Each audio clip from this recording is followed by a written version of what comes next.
নমস্কাৰ আপোনালোক সদৌতিকে recent current affair আৰু মেনি আপডেট ইউটিউব চেনেলৰ ভিডিঅ'লৈ স্বাগতম জনালোঁ।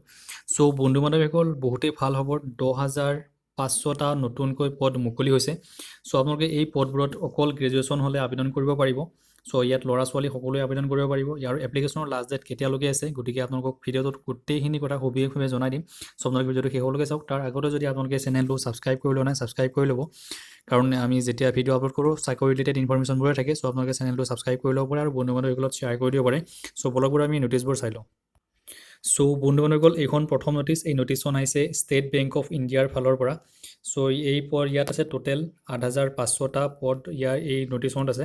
চ' এই পদকেইটা হয় আপোনালোকৰ চাওক এপ্ৰেণ্টিছৰ পদ হয়।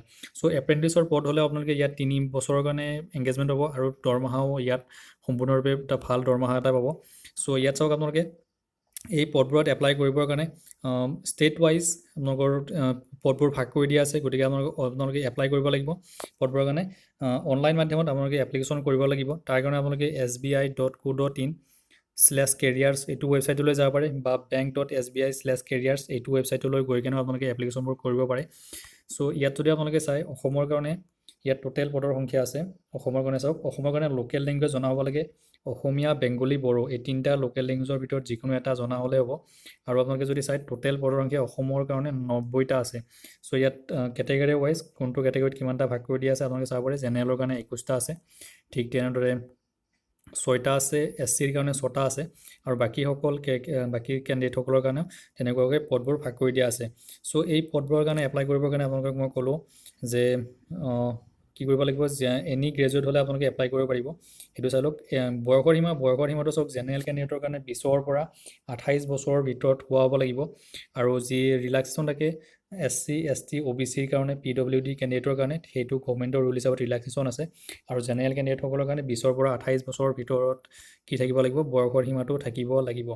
চ' ইয়াৰ পিছত আপোনালোকে কি কৰিব লাগিব, এপ্লিকেশ্যন কৰা টাইমত কোনটো ষ্টেটৰ অসম ষ্টেটৰ কোনটো ডিষ্ট্ৰিক্টত আপোনালোকে ট্ৰেইনিং কৰিব বিচাৰে তাৰ আপোনালোকে ইয়াত এপ্লিকেশ্যন কৰি থকা সময়তে চিলেক্ট কৰি ল'ব পাৰে। আৰু সেই সম্পৰ্কেও ইয়াত আছে যে আপোনালোকে অসমৰ এইকেইটা ডিষ্ট্ৰিক্টত আপোনালোকে যিকোনো 3খন ডিষ্ট্ৰিক্টত আপোনালোকে চিলেক্ট কৰি ল'ব লাগিব এপ্লিকেশ্যন কৰি থকা সময়ত। চ' এতিয়া চাওক, আমি ইম্পৰ্টেণ্ট কথা হ'ল আপোনালোকৰ গ্ৰেজুৱেশ্যন লাগিব, এনি গ্ৰেজুৱেট থকা হ'ব লাগিব। এনি গ্ৰেজুৱেট হ'লে আপোনালোকে এপ্লাই কৰিব পাৰিব। চ' ইয়াত ডিউৰেশ্যন অফ ট্ৰেইনিং ইয়াত চাওক 3 বছৰৰ কাৰণে। আৰু কৈছে যে চিলেক্টেড এপ্ৰেণ্টিছ শুড। চ' এতিয়া চাওক, ডিউৰেশ্যন অফ ট্ৰেইনিঙৰ সময়টো আপোনালোকৰ ট্ৰেইনিঙৰ পিৰিয়ডটো 3 ইয়াৰ্ছৰ কাৰণে আপোনালোকৰ পিৰিয়ড হয়। চ' এই পদবোৰ হ'ল এপ্ৰেণ্টিছৰ পদ। চ' আপোনালোকে মনত ৰাখিব যে এপ্ৰেণ্টিছৰ পদ হয়। চ' বন্ধু বান্ধৱীসকল ইয়াত চাওক, আপোনালোকে ডিউৰেশ্যন অফ ট্ৰেইনিং ইয়াত 3 বছৰৰ ট্ৰেইনিং পিৰিয়ড হয়। আৰু এই পদকেইটা আপোনালোকৰ এপ্ৰেণ্টিছৰ পদ আহিছে। চ' ইয়াত ষ্টাইপেণ্ডটো আপোনালোকে চাব পাৰে যে যিসকল কেণ্ডিডেট ইলিজিবল হয় এপ্ৰেণ্টিছৰ কাৰণে, তেওঁলোকক প্ৰথম বছৰ 15,000কৈ পাৰ মান্থ হিচাপত দিব। তাৰপিছত ছেকেণ্ড বছৰত 16,500 টকাকৈ, আৰু 3 নম্বৰ বছৰত 19,000 টকাকৈ পাৰ মান্থ হিচাপত তেওঁলোকক এটা এপ্ৰেণ্টিছৰ এটা দৰমহা এটা দিব। চ' ইয়াৰ পিছত আপোনালোকে চাব পাৰে আপোনালোকৰ চিলেকশ্যনটো কেনেকুৱা ধৰণে হ'ব। চিলেকশ্যন হ'ব আপোনালোকৰ ৰিটেন টেষ্ট, তাৰপিছত স্কিল টেষ্ট হ'ব লোকেল লেংগুৱেজৰ ওপৰত। এই দুটা ৰিটেন টেষ্ট আৰু লোকেল লেংগুৱেজৰ টেষ্টৰ ওপৰত নিৰ্ভৰ কৰি কাৰণে আপোনালোকক চিলেক্ট কৰিব বুলি কৈছে। চ' ৰিটেন পৰীক্ষাৰ কাৰণে আপোনালোকে general awareness, general English, aptitude আৰু ৰিজনিঙৰ কুৱেশ্যন আহিব। টোটেল 100টা কুৱেশ্যন, 100 নম্বৰ থাকিব। টোটেল সময় থাকিব 1 ঘণ্টা সময়ৰ ভিতৰত আপোনালোকৰ ৰিটেন পৰীক্ষাটো কমপ্লিট হৈ যাব। চ' এনেকুৱা ধৰণে আপোনালোকে চাওক, নিগেটিভ মাৰ্কিং থাকিব 1/4 উইল বি ডিডাক্টেড ফৰ ৰং এনচাৰ, নিগেটিভ মাৰ্কিং থাকিব। আৰু আপোনালোকে এই ৰিটেন পৰীক্ষাৰ কাৰণে আপোনালোকে যিহেতু অসমৰ এইকেইটা চেণ্টাৰত, ডিব্ৰুগড়, গুৱাহাটী, যোৰহাট, শিলচৰ, তেজপুৰ এইকেইটা চেণ্টাৰত আপোনালোকৰ অসমৰ আপোনালোকৰ পৰীক্ষাটো হ'ব। গতিকে আপোনালোকে এই চেণ্টাৰকেইটা এইকেইটা চেণ্টাৰৰ ভিতৰত আপোনালোকে চিলেক্ট কৰি ল'ব পাৰে। চ' এনেকুৱা ধৰণে আপোনালোকে চাওক, এপ্লিকেশ্যন ফিজ এটা আছে জেনেৰেল কেণ্ডিডেটসকলৰ কাৰণে, OBCৰ কাৰণে, ইকনমিকেলি উইকাৰ ছেকশ্যনৰ কাৰণে 300 টকাকৈ এপ্লিকেশ্যন ফিজ, আৰু ST SCৰ কাৰণে কোনো ধৰণৰ এপ্লিকেশ্যন ফিজ দিবলৈ নালাগে। চ' এনেকুৱা ধৰণে এই নটিচখন আছিলে। এই নটিচখনত টোটেল 8,500টা, তাৰ ভিতৰত 90টা অসমৰ কাৰণে এপ্ৰেণ্টিছৰ পদ আছিলে।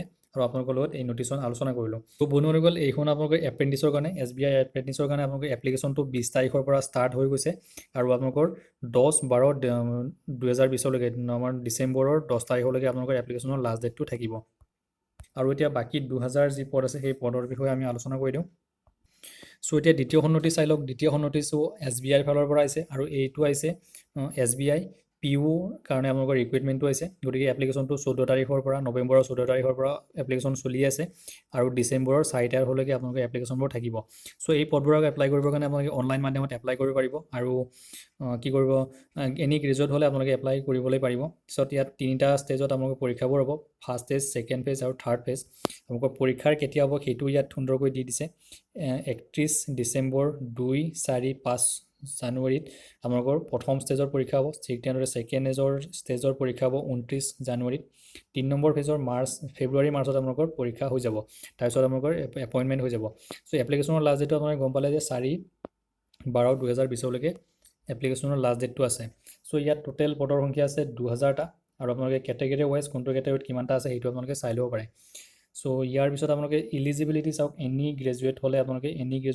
এই পদবোৰৰ কাৰণে এপ্লাই কৰিবলৈ পাৰিব চ' এইখিনি কথা আপোনালোকৰ লগত আলোচনা কৰিলোঁ তাৰপিছত ইয়াত চাওক এপ্লিকেশ্যন বয়সৰ সীমাটো আপোনালোকে এই পদবোৰৰ কাৰণে এপ্লাই কৰিবৰ কাৰণে 21 পৰা 30 বছৰৰ ভিতৰত হ'ব লাগিব জেনেৰেল কেণ্ডিডেটসকলৰ কাৰণে আৰু আপোনালোকৰ যি ৰিলেক্সেশ্যন থাকে ST SC OBCৰ কাৰণে সেইটো গভৰ্ণমেণ্টৰ ৰুল হিচাপত 5 বছৰ 3 বছৰকৈ ৰিলেক্সেশ্যনবোৰ আছে আৰু এই পদবোৰৰ কাৰণে এপ্লাই কৰিবৰ কাৰণে আপোনালোকক চাওক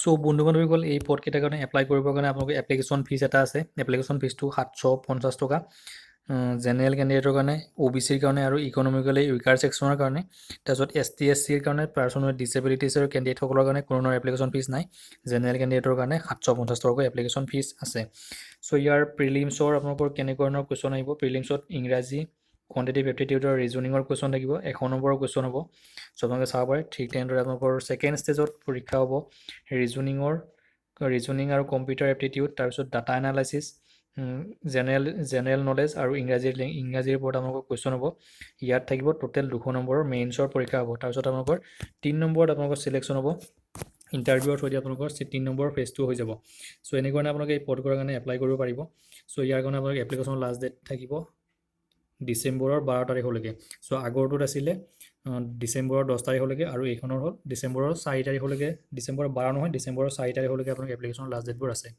চ' এনেকুৱা ধৰণেৰে এই দুয়োখন SBI ফালৰ পৰা অহা টোটেল 10,500টা পদৰ কাৰণে আপোনালোকৰ ৰিক্ৰুইটমেণ্ট দুখন আছিলে আলোচনা কৰিলে আপোনালোকৰ লগত নিশ্চয়কৈ আপোনালোকে ভিডিঅ'টো ভাল পাইছে চ' আপোনালোকে এনেকুৱা ধৰণৰ ভিডিঅ' চাকৰি ৰিলেটেড ইনফৰমেশ্যনবোৰ পাই থাকিবৰ কাৰণে আপোনালোকে চেনেলটো ছাবস্ক্ৰাইব কৰি ল'ব পাৰে আৰু বন্ধু বান্ধৱীসকলত শ্বেয়াৰ কৰি দিবলৈ নাপাহৰিব চ' আজিলৈ ভিডিঅ'টো ইমানতে সমাপ্ত কৰিছোঁ আপোনালোকৰ দিনবোৰ শুভ হওক থেংক ইউ ধন্যবাদ